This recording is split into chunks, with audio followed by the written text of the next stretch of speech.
गोटे महान आउ सक्सेसफुल व्यक्ति कहिसंती if you want to fulfil your dreams then believe like a child. माने जदि तुम तुम स्वप्न को पूरा करने चाहूच ताहले गोटे छोट पिला परी विश्वास कर। अर्थात आपण निज घर देखिथिबे गोटे छोट पिला ता बाबा को कहूथिबो बाबा मो पई आज खेलना आनिबो। आमे कहिथाउ हां आनिबी, किंतु आमे किछि कार्य व्यस्त थाई ता पई खेलना आनि न थाउ। ताबेले संध्यारे आमे घर को जाऊ, पिलाटी कहिथाए बाबा मो पई खेलना आनिछ, आमे कहिथाउ नाई मां मु भूली जाईछि काली आनि देबी।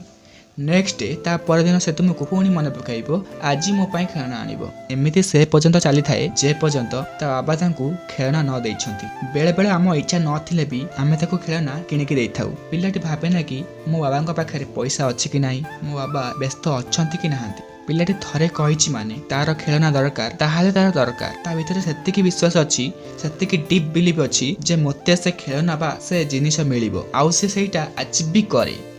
तेणु सक्सेस पाई गोटे छोट पिला भली विश्वास करिया बहुत आवश्यक। बट आमे कौन करू, आम लाइफ रे सामान्य किसी प्रोब्लेम आसे आमे जतिकी बिलीव करूना ताठारु 2 गुना अनबिलीव करू। आमे केबे चिंता करूना कि आम पाखरे कौन प्रोब्लेम अछि, कहा पाखरे फाइनेंशियल प्रोब्लेम अछि, कहा पाखरे फैमिली प्रोब्लेम अछि, एमिति बहुत किछि। बट ता परे भी आमे आम ड्रीम को फुलफिल करि पारंते। किंतु देखंतु एठी गोटे छोट पिला जेतेबेले खेलना मागुछि से सेटा देखुनी कि बाबांका पाखरे पैसा अछि कि नाही।